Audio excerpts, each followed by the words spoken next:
اچھا، یہ تو چینیوں کا جذبہ ہے، لیکن ایک جذبہ اور بھی ہے، وہ امریکہ کا ہے، اور اب کھل کے امریکہ نے اس کا اظہار کر دیا ہے کہ وہ سی پیک اور چین کی اتنی پاکستان میں انوالومنٹ پہ خوش نہیں ہے.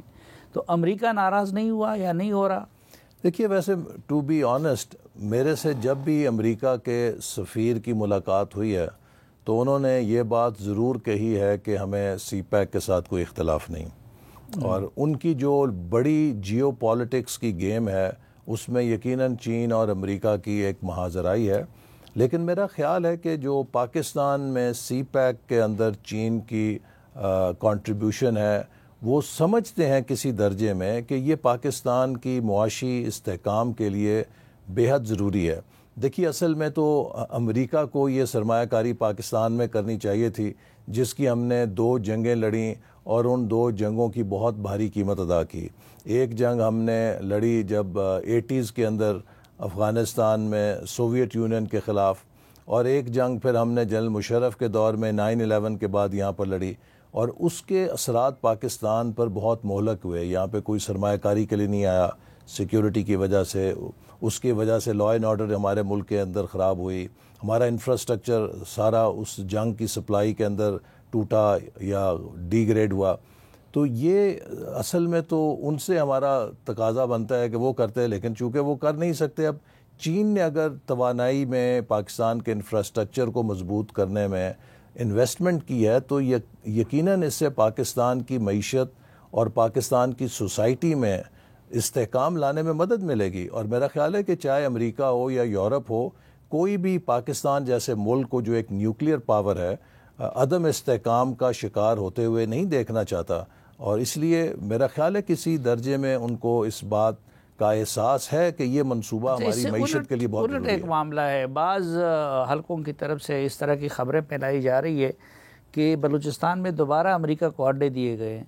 نہیں، میرے علم میں ایسی کوئی بات نہیں، اور کوئی بھی جو اڈا ہے وہ حکومت کی منظوری کے بغیر یا کابینہ کی منظوری کے بغیر تو نہیں دیا جا سکتا.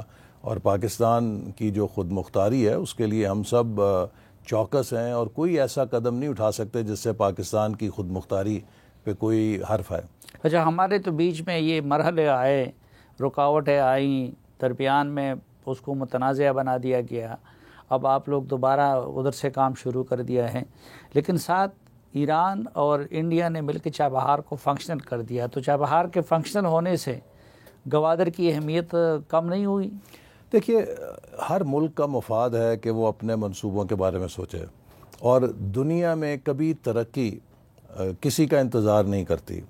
اگر ہم نے 4 سال ان سرمایہ کاروں کو جو پاکستان میں آ کر بیٹھے ہوئے تھے توجہ نہیں دی اور ان کی حوصلہ شکنی کر کے انہیں یہاں سے بھگا دیا 2018 سے 2022 میں، تو دنیا تو نہیں رکی.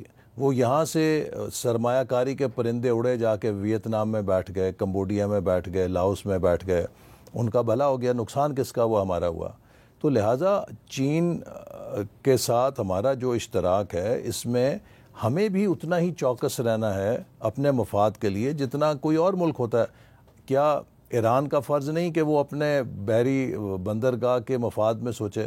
انہوں نے اپنے مفاد میں سوچنا ہے. ہندوستان کا مفاد ہے کہ وہ اپنے مفاد میں سوچے.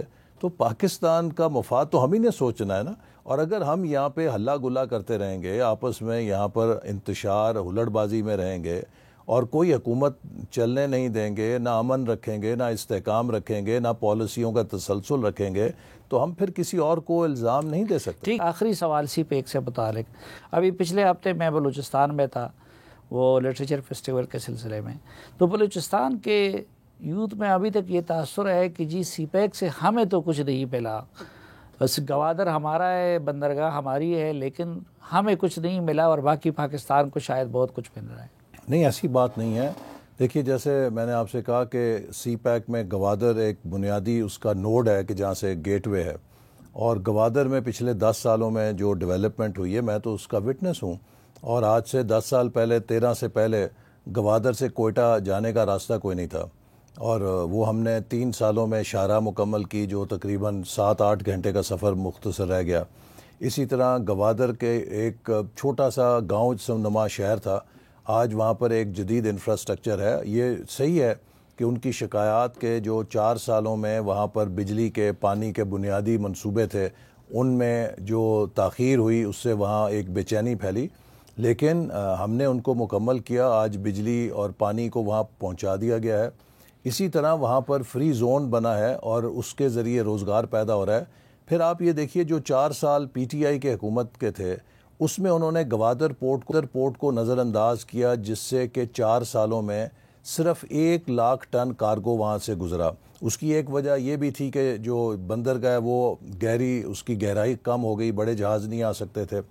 لیکن اس کے باوجود ہمیں جو 16 ماہ ملے اس میں تقریباً 6 لاکھ ٹن ہم نے کارگو وہاں سے گزارا، اور اس کے ذریعے جب 6 لاکھ ٹن کارگو وہاں سے گزرا، وہاں روزگار پیدا ہوا، وہاں کی اکانومی نے ترقی کی. اور ابھی وزیر اعظم صاحب نے وزارت تجارت کو یہ ڈائریکشن دی ہے کہ پاکستان کی جتنی امپورٹس ہوں گی ان سب کے اندر ایک مخصوص حصہ گوادر پورٹ سے پاکستان میں لینڈ کرے گا، تاکہ گوادر پورٹ کے اندر جو ان کی اکانومی ہے اس کا پہیہ چلتا رہے، اس میں کوئی گیپ نہیں آنا چاہیے. اور اسی کے ساتھ میں یہ بھی سمجھتا ہوں کہ ہم نے پھر وہاں یونیورسٹی بھی کیمپس کھولا ہے، ٹیکنیکل ٹریننگ کا ادارہ کھولا ہے، وہاں پر ہاسپٹل چین نے بہترین یونیورسٹی کا آپ نے ذکر کیا تو میں نے وہاں میرے سامنے بہت سارے اساتذہ نے یہ فریاد کی اور میں نے ان سے وعدہ بھی کیا تھا کہ میں ان کی آواز کو اٹھاؤں گا. تو بلوچستان کی یونیورسٹیاں اس وقت معاشی بحران کا شکار ہے، اور جو ان کو فنڈز ملتے تھے وہ کئی سال پہلے سے فریز کر دیے گئے ہیں. اب ان کے پاس جو پیسہ ہے وہ صرف سیلریز بھی مشکل سے پوری ہو رہی ہے. تو آپ جیسے بندے کی حکومت میں ہوتے ہوئے ان کی یونیورسٹیز کے ساتھ، بلکہ خیبر پختونخوا باقی جگہوں پہ بھی یونیورسٹیوں کی دیکھیے جو یونیورسٹیز ہیں نا، یہ ان کی جو کرنٹ ایکسپینڈیچر ہے اور کسی حد تک ڈیولپمنٹ ایکسپینڈیچر بھی صوبائی حکومت کی ہی ذمہ داری ہوتی ہے، اور ان کے جو اخراجات ہیں وہ صوبائی حکومت ادا کرتی ہے. فیڈرل گورنمنٹ اپنی طرف سے ایک اضافی رول ادا کرتی ہے کہ ہائر ایجوکیشن کمیشن کے ذریعے انفراسٹرکچر کی ڈیولپمنٹ میں اپنا کردار ادا کرے. جیسے کہ میں نے اپنے ہاتھ سے پشین میں، نوشکی میں، وڈ میں، خوزدار میں، یہ گوادر کی، اور اسی طرح تربت یونیورسٹی ہم نے اپروو کی. یہ سارا انفراسٹرکچر فیڈرل گورنمنٹ نے وہاں پہ بنایا ہے. اگر آپ تربت جائیں تو وہاں کی یونیورسٹی دیکھیں، بہترین ہے، سب فیڈرل گورنمنٹ نے فنڈ کیا ہے. ابھی گوادر کی 200 ایکڑ کے اوپر جو نیا کیمپس بن رہا ہے سارا فیڈرل گورنمنٹ اسے کر رہا ہے. خوزدار انجینئرنگ یونیورسٹی کو فیڈرل گورنمنٹ نے فنڈ کر کے ابھی ہمارے دور میں جو پچھلی حکومت تھی اس کو ایکسپینڈ کیا. اسی طرح ان کی جو خان بہادر جو ایک ویمن یونیورسٹی ہے اس کے ہم نے نئے کیمپسز کھولے، اس کو ایکسپینڈ کیا، اس کی ایکسپینشن کی، اور بے شمار ضلعوں میں نئی یونیورسٹیاں کھولیں، فیڈرل گورنمنٹ نے کھولیں. تو انفراسٹرکچر ابھی جو بیوٹمز ہے اس کا ایک کیمپس جو ہے مسلم باغ میں اور زوب میں کھل رہا ہے، وہ ہم فنڈ کر رہے ہیں. تو فیڈرل گورنمنٹ انفراسٹرکچر بناتی ہے، لیکن جو اس کے اخراجات ہیں سیلریز کے، کرنٹ ایکسپینڈیچر کے، یہ صوبائی حکومتوں کے ذمہ داری ہے. اور اس کو میں وزیر اعلیٰ سے بات کروں گا کہ اس کے اوپر ہمیں ایسی صورتحال نہیں ہونی چاہیے کہ جہاں اساتذہ اپنی تنخواہوں کے لیے پریشان ہوں.